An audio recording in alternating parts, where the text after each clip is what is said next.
足並みを揃えてゆこうお互いを信じ合う五輪の仲間ボルテス5に預けた命飛ぶぜ宇宙の果てまでもみんなの笑顔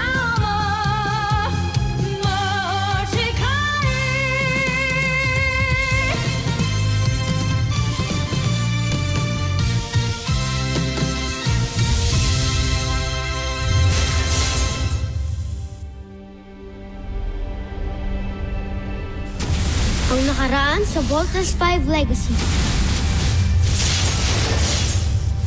Totoong naninirahan ng taksin na yan sa planetang ito. Hindi malayong ibahagi niya ang kaalaman at teknolohiya natin sa mga tao. I would like to introduce to you, Voltes 5! Ang pipiliin ko lang ay yung 5 pinakamagaling.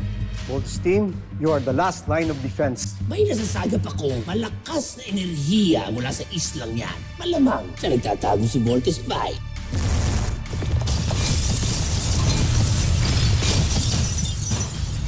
Mga anak, mahal na mahal ko kayo. Mama! Mama!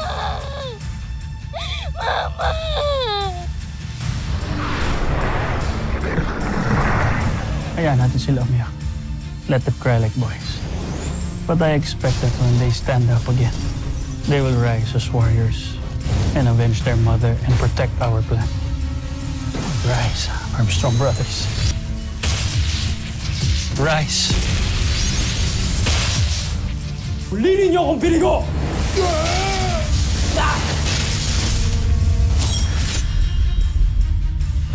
Bibigyan ko kayo ng isa pang pagkakataon. Pinapangako ko, hindi ko na kayo bibiguin pa. Magkamali ka ulit, parurusahan kita. Aalis na ako dito sa camp. Wala na akong reason pa para magstay dito. Ngayon pa talaga? Nanamatayan ako, ngayon ka pa aalis. Ba't di ka magpa-comfort kay Jamie? Total, may gusto ko naman pala sa kanya, di ba? Oh, alam ko na. Be happy now. Dahil pinapakawalan na kita. Hanggat hindi mo nasasakop ang Terra Air 2, kasing baba ng iyong ama ang magiging tingin ko sa'yo. Pagsalitaan mo na kami ng masama, wag lang yung mama namin, ha? Kayo lang talaga yung sensitive sa pagkamatay ng nanay niyo. Sobrang insensitive mo talaga sa Armstrong Brothers kanina. Hindi aso ang namatay sa kanila. Kaya hindi ganun kadaling mag-mourn at mag-move on. Wala kasi akong pakialam sa mga ina-ina na yan. Mga wala silang kwenta. May tinatago ka nga pain dyan sa dibdib mo, no? Gusto mo talaga makita tinatago ko sa dibdib ko? Pag natapos namin ito, Joffrey, wala nang panama sa atin. Kanilang kampyon, si Voltes 5. Sana nga ang Beast Fighter na ito ang siyang wawasak kay Voltes 5.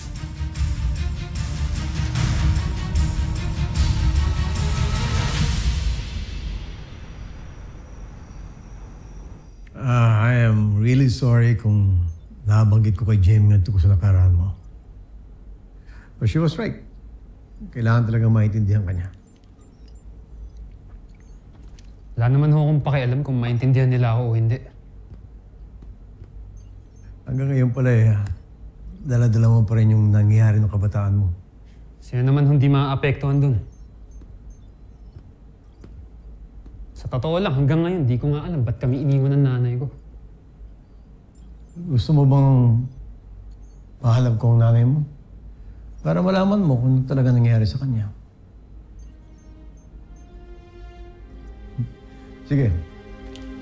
Papanap ko ang nanay mo and hopefully, maliwanagan tayo kung ano talaga ang nangyari.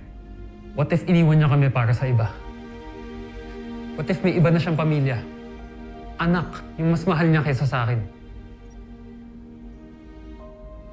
Hindi ko ba mas masakit lang yun? At least, alam mo, kesa hula ka ng hula. Sige, ako na ang bahala. At ikaw, kaya ka na. Tulog ka.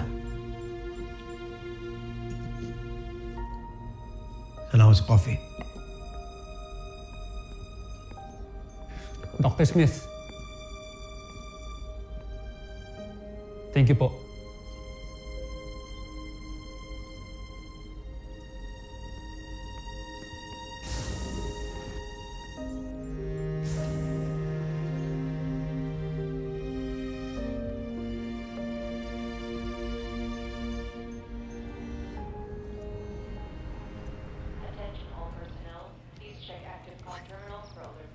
Umalis ho ng camp si Big Bird, Dr. Smith. Yan ang report sa akin ng security. Lumabas Big Bird sa main gate, papuntang mainland.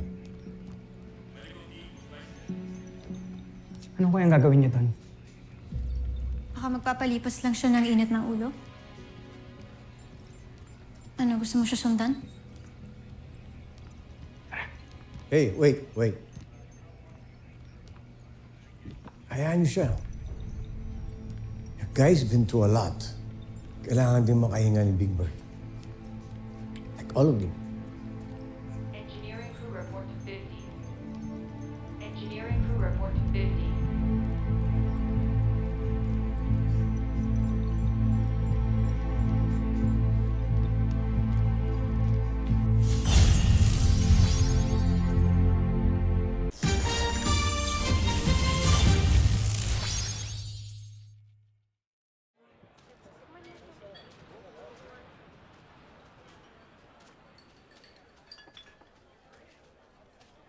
Ma, alam kong paborito mo to, kaya para sa'yo to.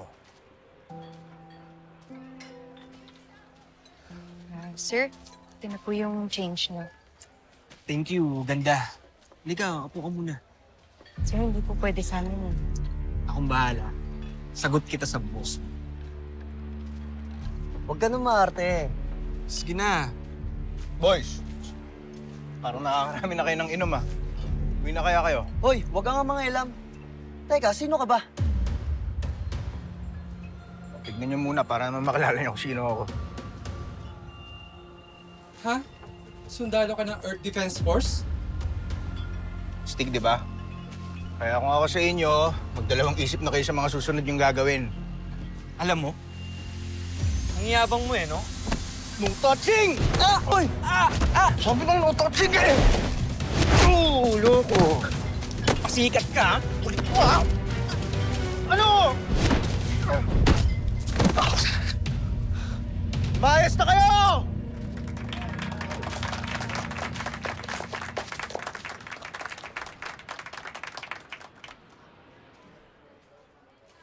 Sir, salamat talaga, sir. Ang bait niyo naman. Sus, wala yun. Malit na bagay. Hindi, sir. Hindi na maliit na bagay yun sa akin kasi lagi akong naharas eh. Kaya akala ko lahat ng mga lalaki, mga bastos. May mga guys pa rin pala like you, no? Thank you talaga, sir. Thank you po. Parang mas mabango pa to sa pizza ko, ha? Sir, ano sabi niyo, sir? Ay, hindi. Sabi ko baka lumalamig na yung pizza ko. Ay, oo nga pala. Sige, sir, kain na po kayo ulit. Sorry po. Sorry, I'll get you ice cream. It's on the house po. Okay, wait lang po. Teka lang. Ako nga pala si Big. Hindi, Bert na lang. Huwag mo na ako tawagin, sir. Bert. Judy.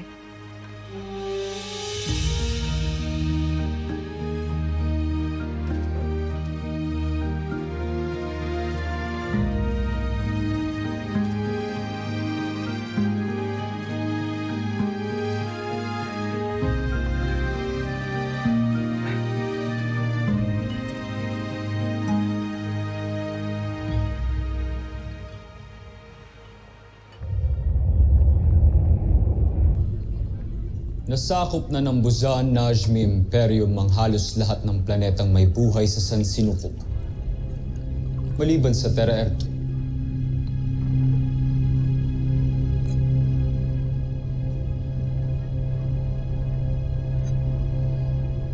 Napakalaking hadlang talaga sa atin ang Voltes 5. Maliban sa ating mga beast fighter, dapat siguro alamin din natin kung sino ang namumuno at nagpapatakbo dito. Nang sa gayon ay mapatay natin sila. At matuloy na rin natin ang ating pananakot. Naisip ko na rin yan, Najmi. Kaya ginawan ko ng solusyon. Solusyon? Anong solusyon, Jomfre? Hindi ko pa maaaring sabihin sa inyo. Pero nang dahil sa gagawin ko, tiyak kong makikilala ko sa lalong madaling panahon ang mga nasa likod ni Voltes 5.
Draco!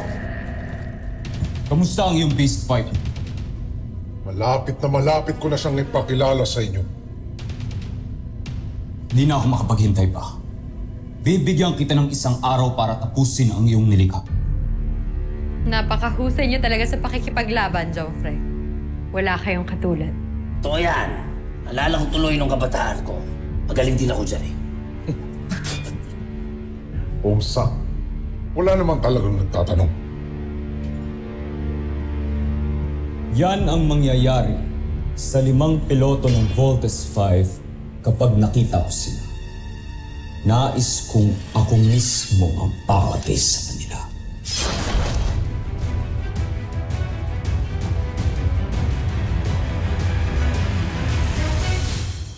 Alam mo, Judy,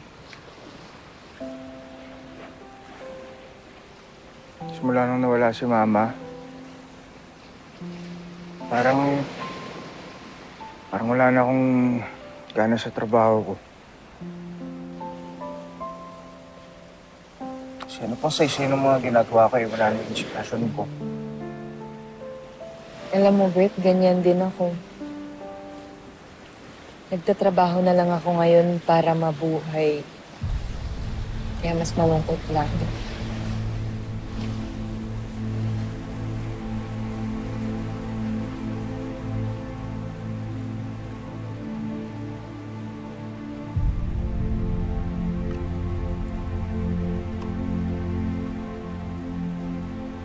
Ito,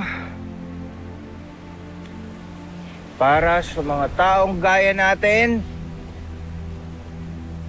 na iniwan ng mga mahal nila sa buhay. Uy.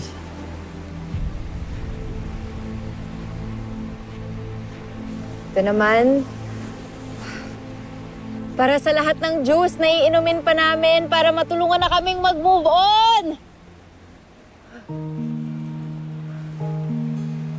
Cheers! Cheers!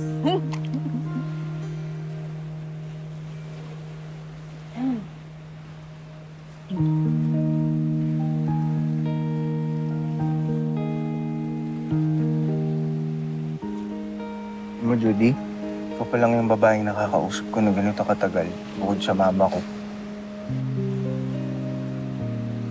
Alam mo, ikaw pa lang yung taong nakausap ko na nakarelate ako.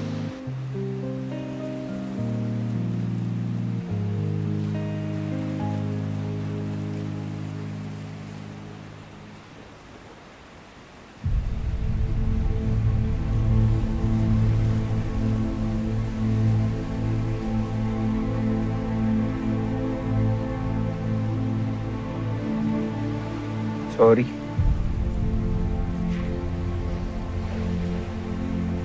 Gusto kita, Bert.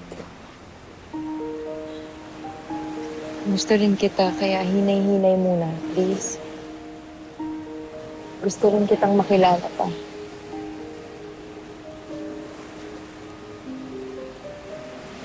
Sige. Gusto rin kitang mas makilala pa.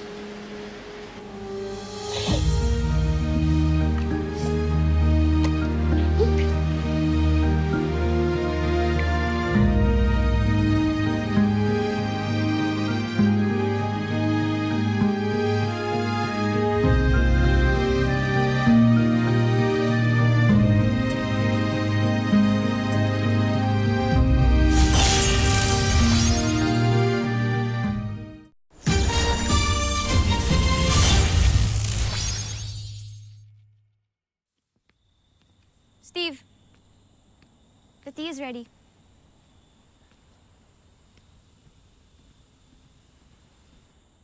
Saan nakarating yun si Big Bert? Hayaan mo na yun. Uwi din yun. So, ano nang mangyayari? Ililipat daw kayo ni Dr. Smith sa camp? Yeah. Actually, mas okay sa akin na doon na kami sa camp. Para mas mabilis kami tawagin pag may threat. Maraming memories dito. Kaya sana dumating na si Big Bert para makapag-impake na kami. Tulungan na lang kita. Tara. Tulungan mo ako. Oo.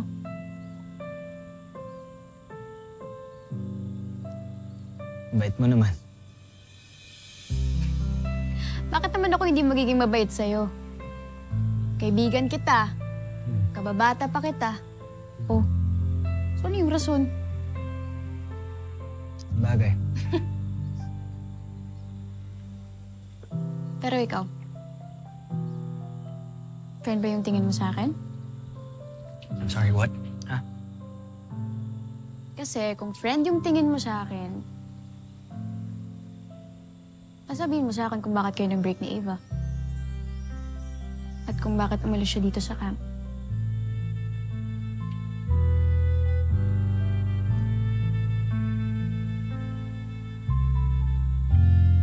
Wow. O bakit di ka makasagot ngayon? Kung may problema, no? O tama nga yung mga kapatid mo nung sinabi nila na may crush kang iba. Sino na nga kasi? Sabihin mo na nga kasi sa akin. Sige na. I'm sorry, pero feeling ko this is not the right moment to talk about it. Ang dami kong iniisip yung pag-iimpake, si Mama. Nga pala. Sorry. Napakabuli kaya sa akin nun. Diba? Kaya good riddance rin na wala na siya. Pero, pag ready ka na, sabihin mo rin sa akin kung sino yung crush mo. Okay?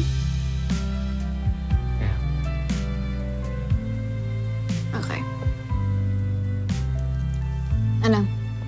Tara? Let's go!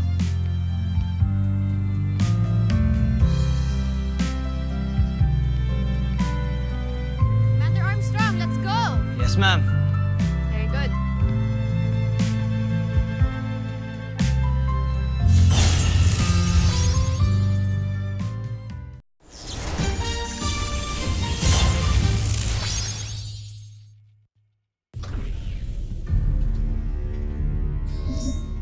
Aking mahal na alagad, ano ang iyong balita?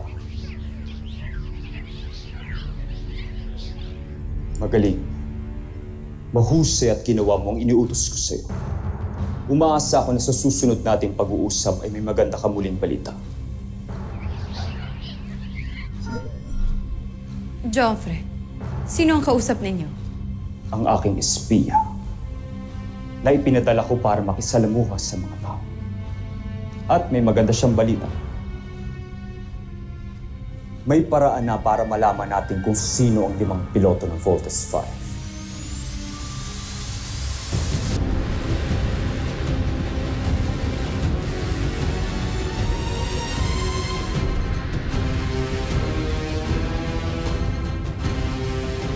Susunod sa Voltes 5 Legacy. Nakilala kasi akong kaibigan kagabi. Kwento mo! Dali na! Saka ako na ikikwento sa inyo pagka naging girlfriend ko na. Girlfriend talaga? Bunso, ganun talaga minsan. Tama nga tong Kuya Steve mo, tsaka Ate Jamie mo. Oh. Ano? Oh. Puso, Ano? kaya nga in love ka sa kanya eh. Mag-ready na kayo. Baka malate tayo. Kailangan natin mag-report sa Camp Big Falcon. Sino ba kasi ang espiya ng prinsipe? Saan ba siya nanggaling? Malamang isa siyang sundalo o kaya isang alipin. Inatasan ni Prinsipe Sardos na makihalibilo sa mga taga-Terra Erto. Siguro nga isa siya sa mga alipin. Sapagkat kawangis nila mga taga-Terra Erto, mga wala silang sungay. Well. Akala ko ba nag-quit ka na? A girl can change her mind, right? Ano pong sasabihin ninyo sa akin, Dr. Smith? May update ako tungkol sa mother mo. I don't wanna ruin my day. No, Mark. Mali ang iniisip. Hindi na ako makapaghintay pa. Draco, ilabas mo na! Nais ko na siyang makilala. Masusunod, Joffrey.